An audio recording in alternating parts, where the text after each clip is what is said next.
3 manufacturers we're going to hear from, and also from an airline in Bob. Please join me in welcoming up our panel. So we have Danny Vranckx, CEO of Aviaco GHI. Welcome, Danny. Please take a seat.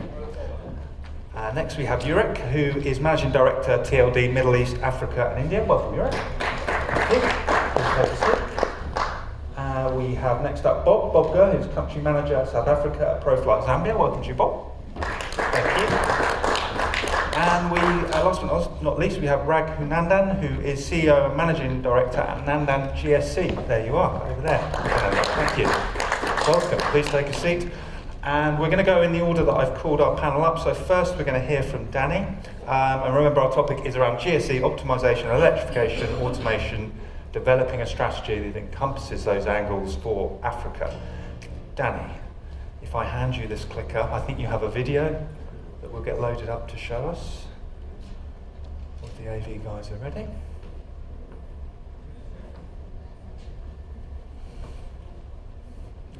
Now. Here we go. There we go.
My name is Vranckx. I'm the CEO and the owner of Aviaco.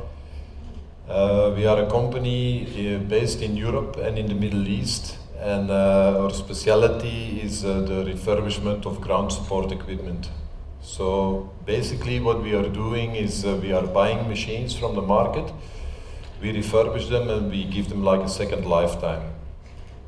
Then we have different varieties, different standards that we are holding. We have, of course, a huge market in Africa. That is one of our main markets. And since Corona, we also doing a lot of rental. Different kind of rental, dry lease, full service lease. So that is basically what we are doing and what we were explaining in the video. And in terms of sustainability, we also have now a new division that we started for the rebuilding from diesel to electric. That is something that we started during Corona time, and that is what we are doing for belt loaders, for stairs, and for narrow body pushback tractors. Are there any questions? When we move to the panel, we'll take some questions there. Ah, okay. Yeah, but Yeah, so that is in a nutshell what Aviaco thank you. is doing. Great video. Thank you very much for Okay. sharing it with us. Please take a seat. Thank you. And Jurek, yep, we'll hand over to you. And click just green to go forward with the slides once we've got them queued up for you. I think just loading them up now. Just bear with us 2 minutes. There we go. Good afternoon. So I'll give a quick introduction to TLD strategy of electrification, and as well short synthesis of what we do outside manufacturing of GHI. We have currently three trends in electrification. We know the infrastructure everywhere in the world is not ready. However, over the lifetime of equipment you will buy now, it will appear. So we have to make sure that equipment you buy today is ready for future. We also know that once infrastructure is ready, we all be facing power shortages at the airport. So what's essential today is flexibility that equipment will provide to be able to transition from one power source to the other. The TLD strategy relies on multiple angles, but we want to make sure that whatever you buy today, you will be able to use over the whole lifetime of the equipment. So to make sure that your capex is protected over the next 15, 20 years. Therefore, we came up with few solutions. One of them is flexible power source, which I'll talk about in a bit. Another challenge that everybody will be facing is charging, since every airport, every ramp, every corner of the airport has different power supply, and equipment has to be able to take all of them.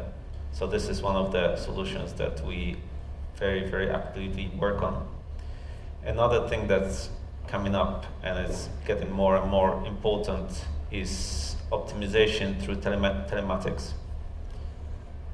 And then obviously all the technologies that come with electrification, which is green, which is the electric driveline, which is the automation, which comes next. So TLD strategy is pretty simple in a nutshell, is to provide equipment with electric driveline and then give a customer possibility to choose a power source. So if there is charging infrastructure at the airport, it's very simple. You go for batteries and you charge the equipment. If there is no infrastructure, you go for hybrid, which is a diesel generator with charging the battery, which runs the equipment. So the equipment can run only on diesel, or it can run only on electric. It already gives you over 50% reduction in emissions in fuel consumption. So this is something that you can very easily introduce into the airports where you don't have any charging points, and you already take advantage of economies. And the main advantage of our strategy is that these different power sources are interchangeable. So you don't have to embark on a very, very expensive conversion. You just take out hybrid kit, you put batteries. You take out batteries, you put hydrogen fuel cell in future.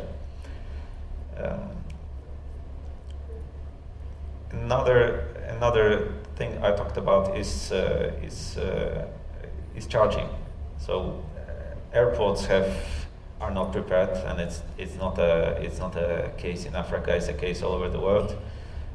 There is different power supply. There might be 80 volt, 230 volt, 400 volt, and to adapt it to the equipment you buy today, you might you have to have different solutions to bridge the gap between infrastructure and equipment. So what we provide is, for example, many different Lego bricks that you can mix and match as per airport, as per the needs. So there might be, for example, electric GPU that can charge GSE as well. There might be onboard charger, which you can connect to anything you have. So you can even connect it to 400 Hertz bridge, or you can connect it to 3-phase. And this gives you flexibility of not waiting for the airport to build something for years. You can already start using electric equipment. On the other front, our sister company AES is developing very strongly on overhaul, on maintenance services, on workshop management. We do buybacks, second-hand equipment. This is very important, obviously, for many countries to be able to give equipment second life. So we embark on that as well. One of the very big topics in GHI right now is batteries. Batteries is something very expensive, as the lithium-ion batteries are very expensive. So another solution that we can offer through AES is battery leasing to take capex out of equation. We also do conversions to electric. So a lot of we can offer either kits, and customers can do conversions themselves. So we can do full overhaul in our factory of your current equipment. It's another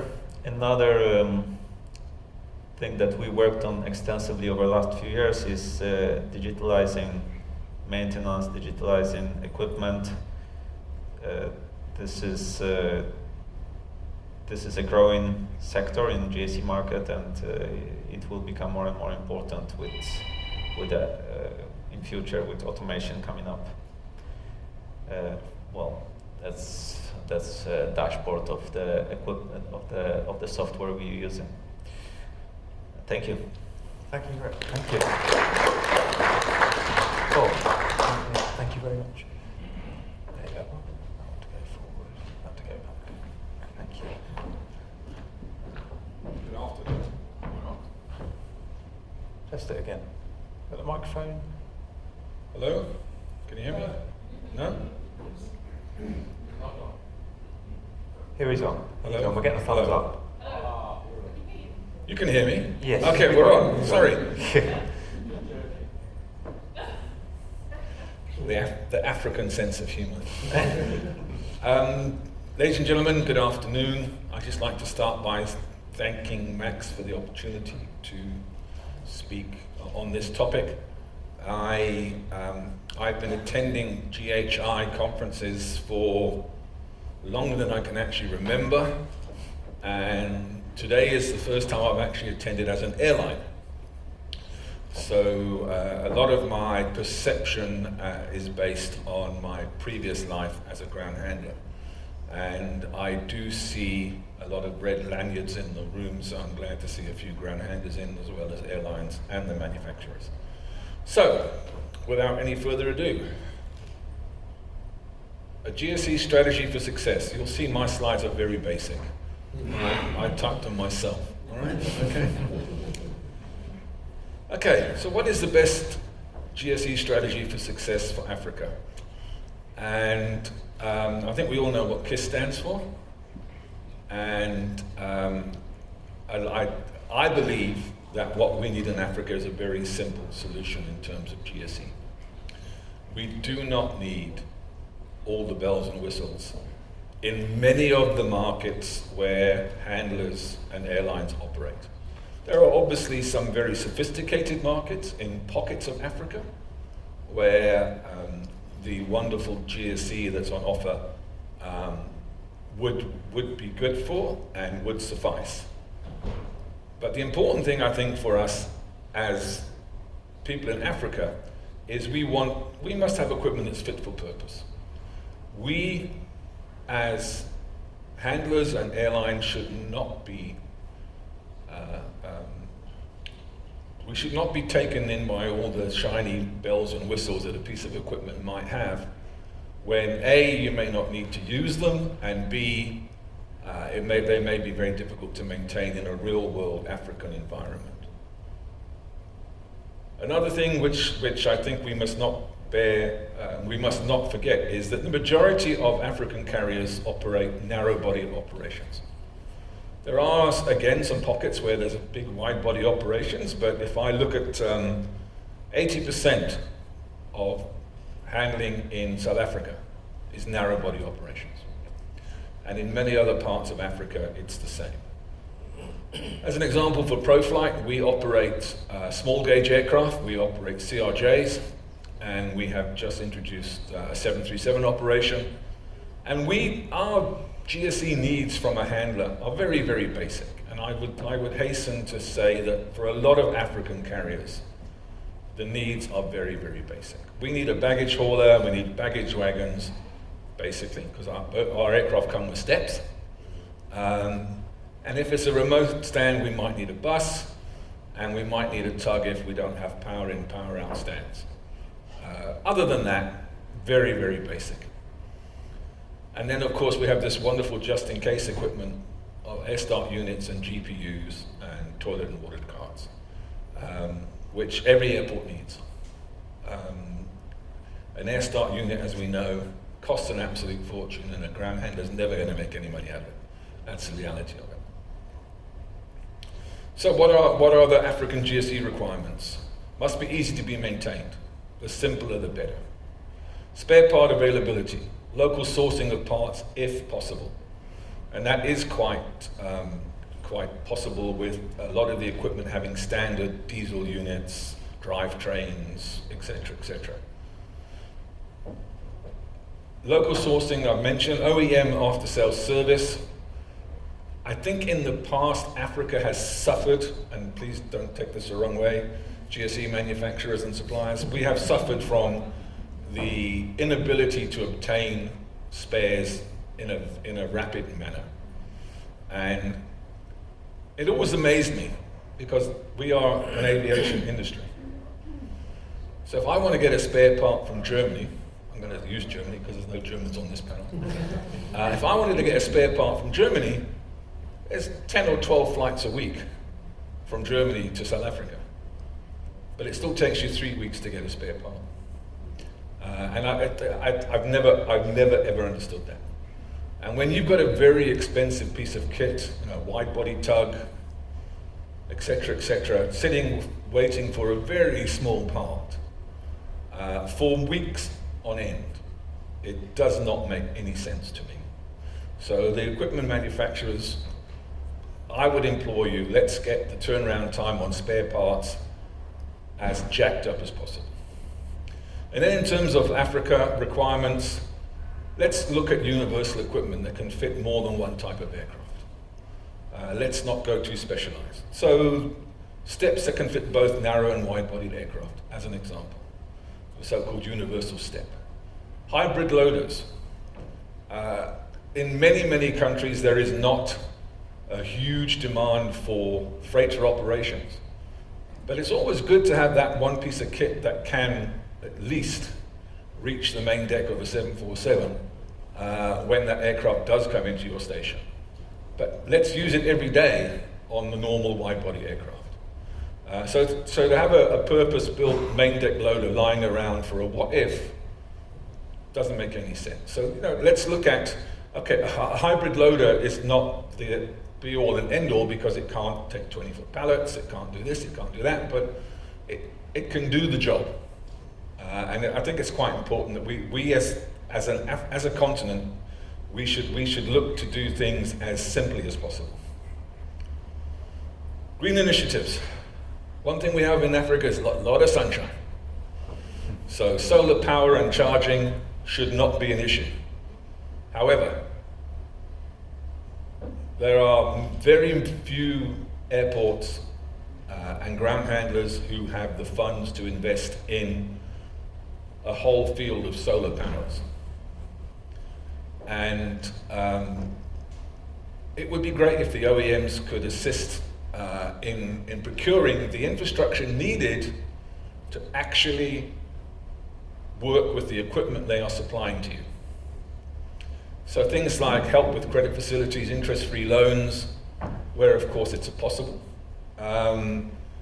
would go a long way. The problem, as was mentioned by one of the other panelists, is, GSE is spread around an airport on different aprons, etc., etc. So the need for charging stations, either centralized or diverse, means a lot of infrastructure is required. And you've all seen what's happening in South Africa at the moment. Every 2 or 3 hours we get plunged into darkness. So if you want to charge your GSE using the main supply, sorry for you. So we need to have an infrastructure that can actually cope with them. And that would be, in the case of South Africa, and Africa in general, solar power. One thing airports have is a lot of land, in many cases. And again, not in all, but in many cases. So putting up solar panel fields should not be that difficult. If I remember correctly, one of AXA's airports is now completely off the grid. It's Uppington, I think. Yeah. So and they've done that by putting up solar panel fields.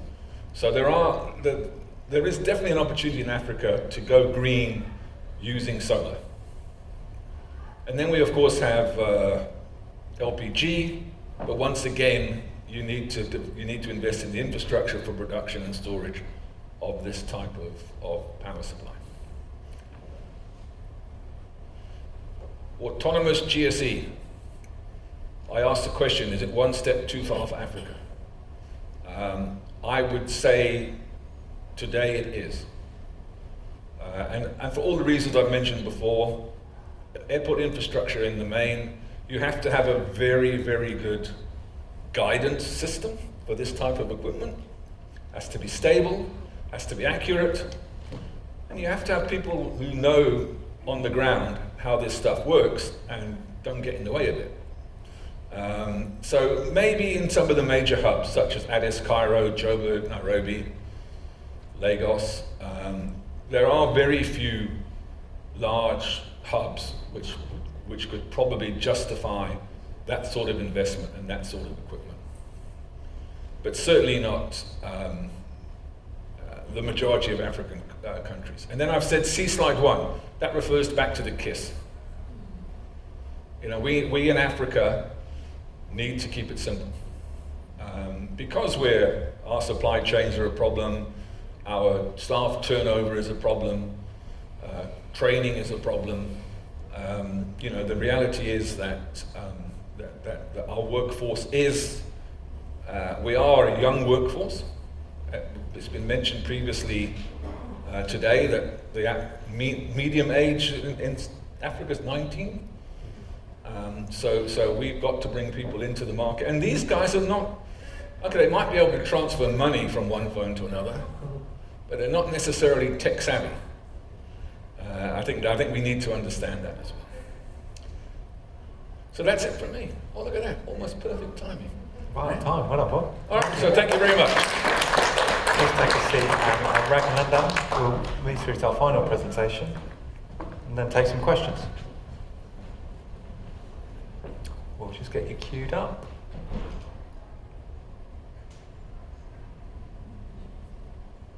Good evening. Is this audible? Yes. So good evening to my brothers and sisters. I come from India. I'm Dr. Raghunandan Jagdish, the Managing Director of Nandan GSE. Here's a little view of what we do.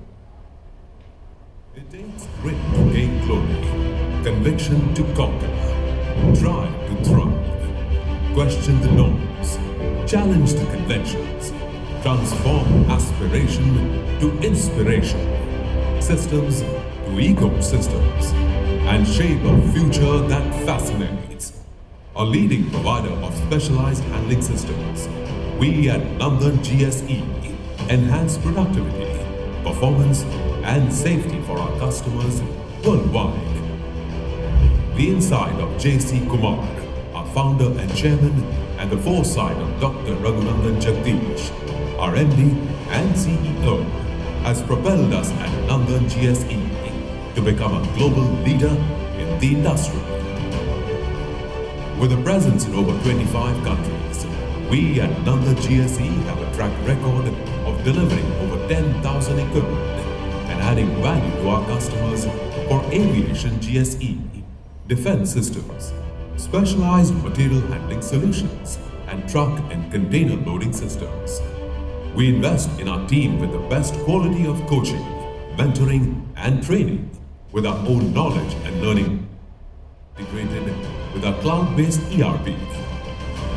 Nandan GSE has been awarded and recognized multiple times by business leaders, publications, and governments, inspiring us to reach top echelons of excellence. At Nandan GSE, we strive to improve the productivity, performance, and safety of our customers, helping them save money, time, and effort. We pride ourselves on our consultative selling approach, rooted in values, excellence in execution, and supporting lifelong relationships. Join us at Nandan GSE, where we deliver value through Make in India and Make for the World to boost your productivity, performance, and safety through our unwavering commitment to quality for the past 3 decades and years to come. Nandan GSE. That's a little glimpse of what we do. So we were talking about sustainability, we were talking about growth, we were talking about innovation, and I think the parallel to Africa is India of maybe 20 years ago. We were in a similar position as yours. Keep it simple, stupid was the easiest way to actually summarize, which Bob did very beautifully. We have 250 people spread across a 100,000 square feet facility in Mumbai, which is the commercial capital of India. And we manufacture all our equipment ground up. We just get the chassis, and rest including the bodies or the hydraulics is all done in-house. We are ISO 9, 14 and 45K certified. And so what we do is a lot of GSE, which is useful for your operations. These may seem to be the simpler kind of GSE, yes, but they're also something that you pay a lot for outside.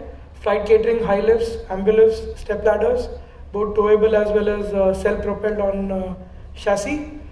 We've made the VIP step ladders with a beautiful red carpet. A lot of your leaders, when they came down to the G20 summit in India, which just concluded 2 days ago, the step ladders were being used to get them off.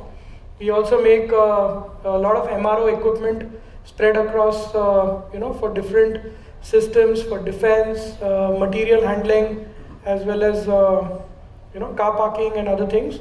So safety and services, safety is important in everything we do. We believe it should be a license to operate. A lot of times people think just because we don't have money, we should not invest into safety. That's not true. You cut down the bells and whistles, but the minimum levels of safety have to be incorporated. We also have a fantastic service team which goes and takes up equipment audits as per IATA. We do services of AMC, CAMC, as well as helping rectify older and equipment. These are some of the clients we served, and we do hope that we are there in stall number E07, and we do hope that we can add a lot more of your logos into these slides as we come up. So a few of the just running through equipment, whether it's the high lifts. We are one of the very few to do the upper deck high lift for the A380, which is being used there. These are all made in India for international customers to international grade. We are building our electric ambulift, which we call e-Urja. These are ambulifts on trucks, which can be used for servicing for disabled passengers. So this is one area in a lot of airports where it's not taken cognizant of. I remember a time about 10 years ago when I had kind of fractured my leg and I was on a crutch, and a big airline, today one of the biggest airlines in India, had a step ladder in both the staircase, both the doors, and they had to literally pick me up and take me there. So those are very traumatic times for disabled passengers. So we made it our mission to build a very economical version of that same mobile ATCs. So this is a step ladder we built for the Prime Minister's aircraft. It has teakwood handles, red carpet, as well as a automatic transmission to carry it forth. There are simple steps parallelogram. This is driven by a battery, but it can be towed for larger distances. When you get near the aircraft, you have a small button walkie kit that can take it close to the aircraft and dock itself. So this has got those safeties built into place. So these are all the other GSE that we do. But principally, like we said, there are 3 trends that I wish to talk about. Yeah. Oops. Can we just go back one? Yeah. So I think if you just do an equipment gap analysis, you do have a lot of old equipment which you spend a lot of money to maybe service, refurbish. So if you do a little gap analysis of saying what does it cost for you to replace them, and you might be able to actually see that if you're going to be in business for the next 15 years, it makes sense for you to buy equipment today. You can do a lot of maintenances on your existing equipment, a bare minimum of short blasting coat of paint and putting in sensors to make them worthy today. So that is what if you can do. And in Africa, like it is, the capex that you invest, you should get the bang for the buck. So you should try to minimize all the bells and whistles that goes into these equipments, which might be a mandate for Europe or the US. But really speaking, out of those, a lot of them are based on regulations, not really just safety norms. So if you subtract the extra ones and concentrate only on the safety, you will get a much better equipment. But yes, we don't know if a lot of GSE manufacturers want to custom make equipment just for Africa or not. But smaller manufacturers like Nandan can do that. They can build to your spec. And so right from design, we can conceptualize, build, make to your spec. We build, we service, AMC can be taken up. We refurbish a lot of equipment, and down to any new product development you would want to do, which is innovation in your own way. We would be willing to support you. Once again, I'm Dr. Raghu. I'm there in stall E07 today and tomorrow. And India is a big partner for Africa, which is why the African Union has entered G20 into the G20 just in the summit, which was announced 3 days ago. So thank you once again. Thank you very much. Please take a seat. Right, ladies and gents, we're now going to throw it open to your questions. We'll put the questions slide up. You can submit them via groundhandling.com/questions, put them up, or you can raise your hand. Just while you're thinking of those, Danny, I'm going to start with you. You mentioned interestingly that there's been a real shift during COVID for the conversion of diesel to electric units. Interested to hear a bit more about that trend, please. Yeah, so there became a lot of interest on that because it's a nice alternative. It's in any sense sustainable because you're making a refurbishment of your existing tractor, and at the same time you are transferring it from diesel to electric, so it's 2 times sustainable. And you can phase it out over a period of time. You don't need to do the all together, so you can say, okay, now I'm doing my bell loaders, next year I'm doing my stairs. The lead times is just the lead times of the components, and so it's something that you can do smoothly, and it is a cost-effective solution, I would say, rather than more so than buying yes, brand new yes, rather than selling the machines and then buying brand new ones. So far, I'm sure the manufacturers don't like to hear this, but okay, it's an alternative. We like a bit of provocation and controversy to get the conversation going. What's the views? Let's cover the Bob, because electrification we heard this morning, not unique to Africa. Infrastructure is a challenge, and airports are not there yet. It's going to take a number of years. So, some comments about the adoption of electric equipment, making it work in the environment. We heard from Jurek, and you can talk to in a second. Jurek, on this hybrid model in the interim. Well, look, South Africa has had, and many other operations have had, numbers of electric equipment for many, many years, mainly the smaller equipment such as baggage tractors and things like that. So it's not new to Africa. I think the big issue is that there aren't many greenfield airport sites being planned within Africa at the moment, and even those that are relatively new. And we have a terminal in Lusaka in Zambia, which is only a couple of years old. But they did not take the opportunity there to put things in like in-ground power, preconditioned air on the air bridges and things like that. So they didn't take the, and in Lusaka there's no electric vehicles, I can tell you that now. So I think the issue is, it's all about airport infrastructure. And if there's an opportunity to have the hybrid type vehicle, like the diesel with the battery, so self-charging as indicated, I think that would be a good option for Africa in an interim until the infrastructure gets into place. But it's all about funding. That's the reality of it. And you don't see, and I'm generalizing now, and if there's any handlers out there who've got nothing but brand new kit, I'm apologizing already in advance, but generally speaking, people keep their GSE for a considerable amount of time, let me put it that way. So, for them to look to replace equipment for what might be in this day and age in Africa a nice to have as opposed to a need to have. I don't see a huge rush unless it's an airport or a government requirement. I don't see a huge rush to green energy in the African aviation market. Thank you. In the interim, we talked about the hybrid model, and because this is a kind of transitory thing, whilst that infrastructure takes place, right? It's driven by a strategy that you can have the uptime, the upcharging of the unit without needing to find that plug point at the airport if it's not there. Yeah, this is part of our strategy, because we are aware that in many places around the world, as Bob said, the airports are not ready and will not be ready for the next 5 to 10 years. With your equipment that you are getting today, you will be using it for 15 to 20 years.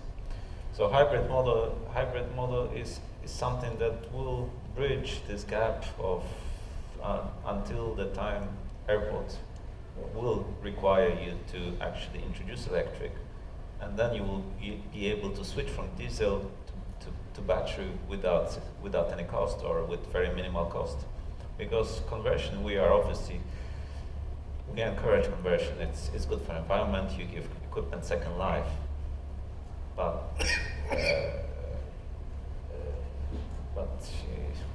we have to be ready. The airports need to be ready. Thank you.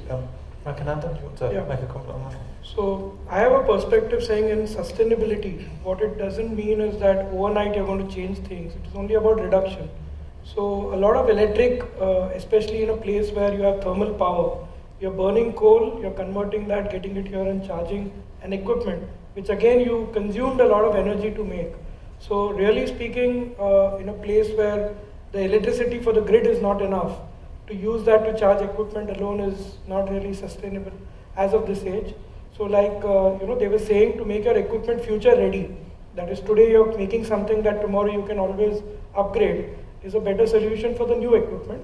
And for the old ones, yes, as long as it's a second lease of life, it makes sense that you do it at the same time. Because the running cost and the maintenance cost of an electric equipment is much lower than that of diesel for sure. Mm-hmm. So that, if you look at that angle, it makes sense. But just from a like a legal perspective angle, it doesn't make sense like in Europe, where there's a mandate to do it. Here it's a good to have, like Bob says. What about then GSE pooling as a solution? Bob, kiss and keep it. Is that simple or is that stupid? It would seem to be perhaps avenue if you don't have the investment. You've got challenges of infrastructure. Is pooling a way that Africa challenges and reacts to this problem? Potentially, yes.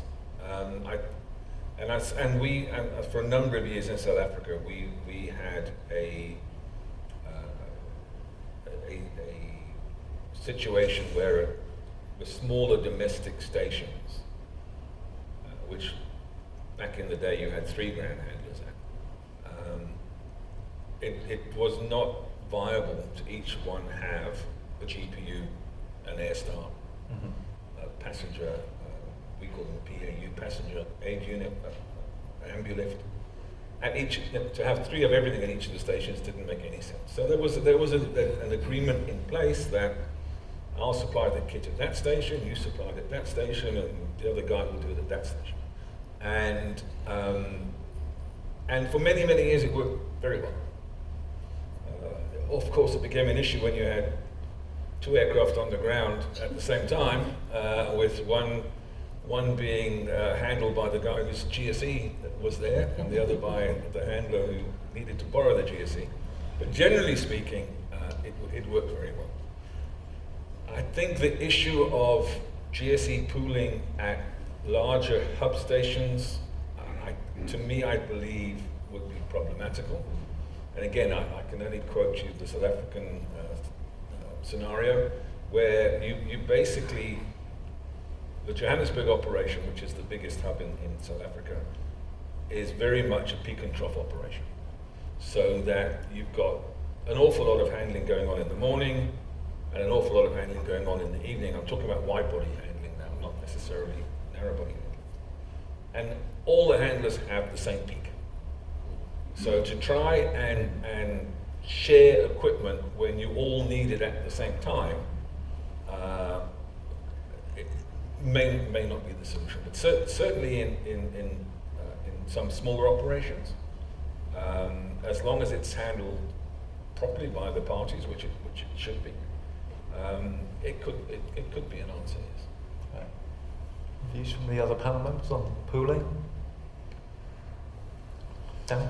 I think pooling is a fantastic concept, but you need to have an independent party to control it 100% in terms of damage and everything. It's like an arbiter on a football field. He's going to say you damaged it, and then you need to have the tracking system on it, because otherwise you are ending up in big discussions. Because the one who operates it, he said, no, I found it this way, and there you go. So it isn't so easy to organize it, but yeah, it's a possibility, of course. It's a possibility. It's something that has to be run properly with the proper telematics and IT systems, but it is a way to give optimization to the capex for everybody. On that topic of telematics, and you talked about it in your slides, is there some more examples of information you give on performance improvement potential by properly harnessing telematics in terms of equipment utilization, cost of ownership? Yes, indeed. I mean, everybody complains the rates are low, that equipment's expensive, but we should go for low-hanging fruit, which is optimization of usage of equipment and total cost of ownership. So when it comes to telematics, obviously it's a box that transmits data. So we need to learn to use it. We need to learn to use this data.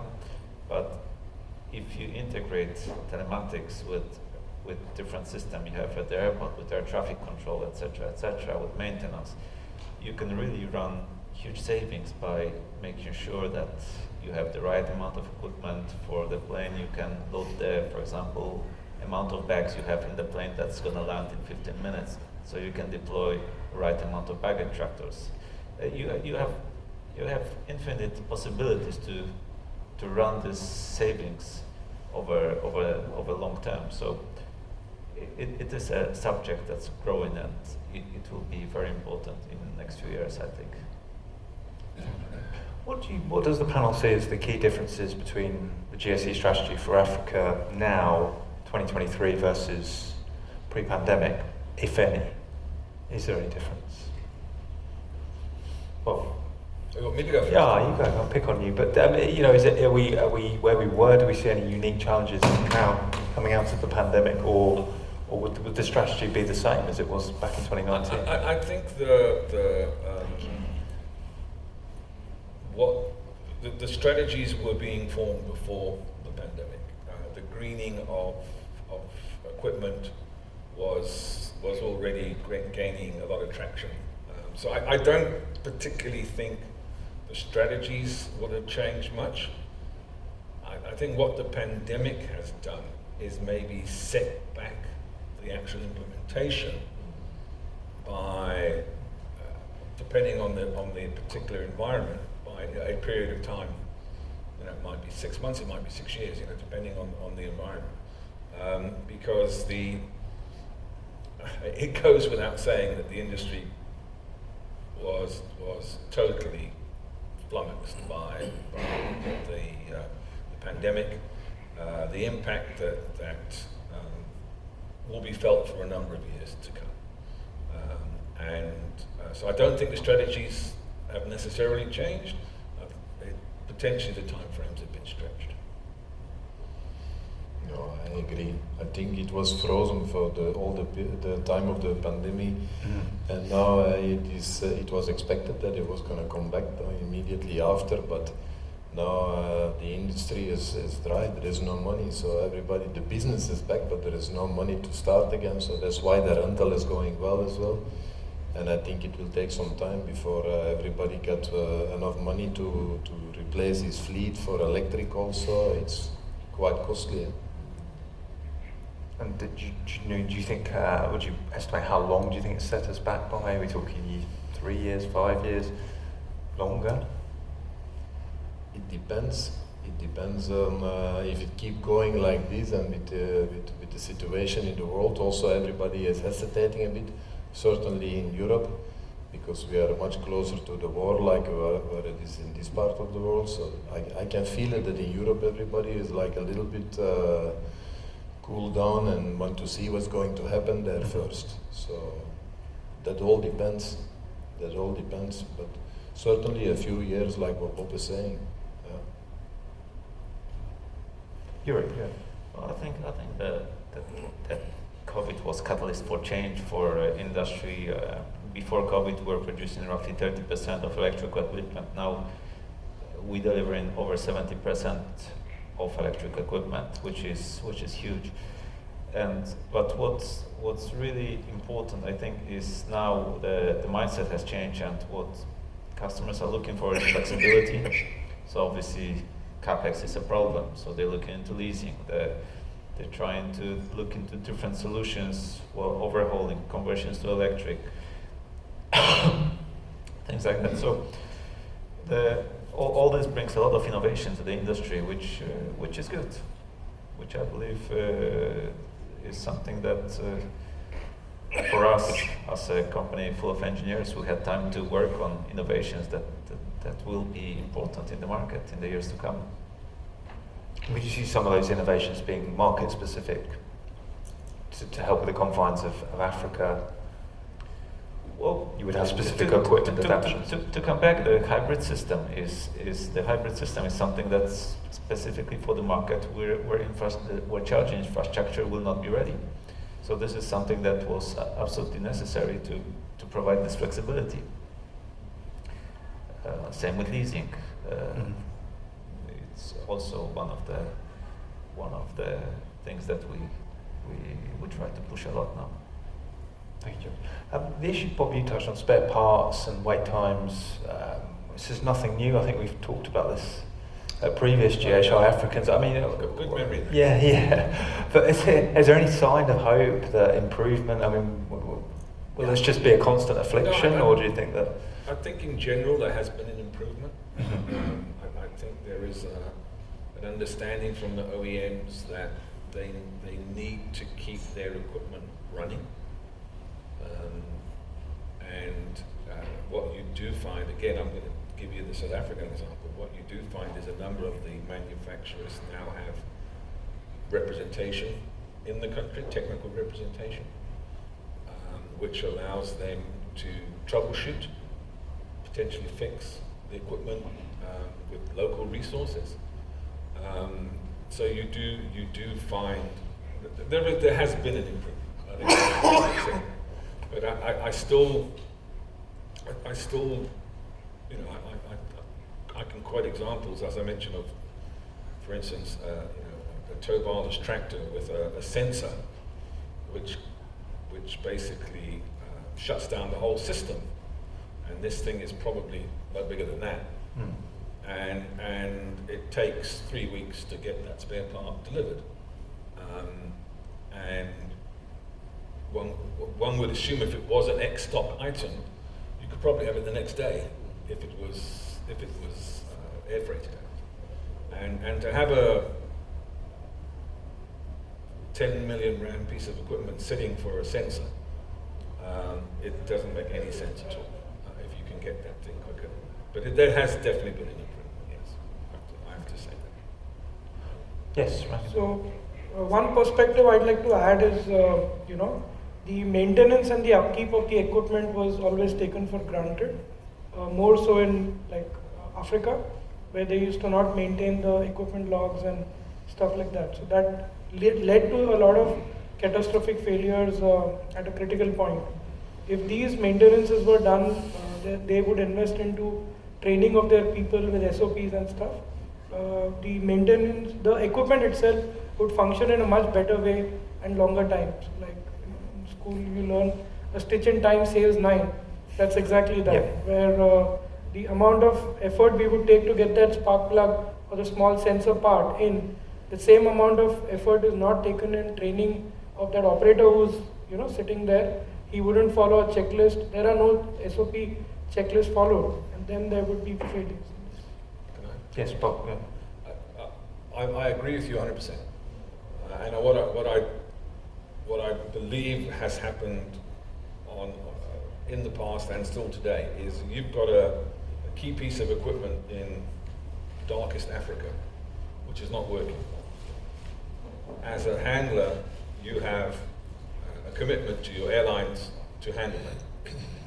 You will do what needs to be done to get that piece of equipment up and running. If that means you've got to rob something off another piece of kit, or you've got to bastardize the equipment to get it working, that's what happens. And you can end up with a piece of equipment which has, if the original equipment manufacturer comes to have a look at it, they'll be horrified to see what that piece of equipment looks like now. But it still functions. Work. Yeah, it works. And I think that again, one of the problems of being in the industry for as long as I have, that would have happened quite a bit in the years gone by because of the problem with spare parts. But I don't think it's such a big issue now. But certainly, you've got an aircraft inbound with 300 passengers on it, and the only loader you have on station is unserviceable. You will do what you need to do to get it to work. I mean, that's the reality. Pragmatism, yeah, absolutely. We're running very short on time, so I just think I'll ask each of the panelists, for the, I see some red lanterns in the room, some ground handlers, for people, leaving this room, look what a key element of the strategy, the GSE strategy, the advice you would give them to take away to improve the performance of their equipment, having attended this event, Jurek. Two key strategies to improve. Well, make sure you get your equipment evaluated by either OEM, either a specialist, and keep the maintenance up to date, and invest today in the equipment that will be ready for future to keep your capex to minimum over the lifetime of equipment. So invest in hybrid, invest in electric wherever possible, and do conversions. I think these are the key elements to take away. Thank you, Danny. I think that by experience and what I have seen on many airports, there is always a good chunk of machines which is out of order, and some of them even recent ones, for the reason that Bob was mentioning as well. Then the spare parts, it take a long time, and then they start cannibalizing it. And then the problem becomes if it takes long before you have the part, and after 3-4 weeks, the rain, the dust, the guy didn't remember it anymore, how to fit it together, then they keep on taking parts. So by experience, I have seen a lot of these machines being on site. So if you as a handler today, if you want to try to save on cost, to focus on this group of machines which is still left behind, and to complete them, and then see if you can make a machine out of it again, that can be a good cost saving as well. Mm-hmm. And that is easy and not easy. It requires, of course, experience where we can help with, but there can be a good cost saving. Thanks, Danny. Bob? My advice to a ground handler would be take one day at a time, take one step at a time, and don't be rushed into making a decision that you might regret later.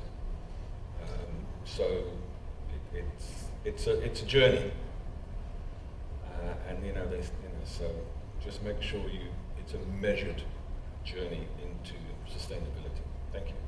Thanks, Bob. Raghunandan. So my single piece of 2-cent advice would be that whatever assets you have, try to inventorize them. See in a system what are the spare parts, what is the cost that you've incurred over time, and what needs to be done to make it up to date. If you could plan that expense over the next maybe 6 months, instead of a new capex, you would realize that you have about 20% capacity already in you that you're not utilizing. So if that all the equipment that is like parked could be on the ground, that could be a great step forward. And yes, I concur with what Bob says. Take a judicious step. Just because everybody in the world is doing it and it's a buzzword, just don't go for it. Just see the value of the money that exists and invest into it in a manner. In the morning, whatever panel I heard, where you took care of your people, I think that is a better investment that is going to give you dividends over time rather than just the machine. So the people to run the machine is as important, and especially in a place like Africa. Great. Ladies and gentlemen, please join me in thanking our panellists for their time and expertise. Thank you all. Thank you very much. And that brings us to an end of the sessions on day one. Just a reminder that we'll be meeting for the delegate dinner in the foyer area just outside Exhibition Hall from 7 o'clock. So please go and unwind, have a shower, relax for a few hours and come back down, and we'll see you at 7 o'clock for this evening. We're sweating up here, aren't we? We're sweating up here. Thank you all.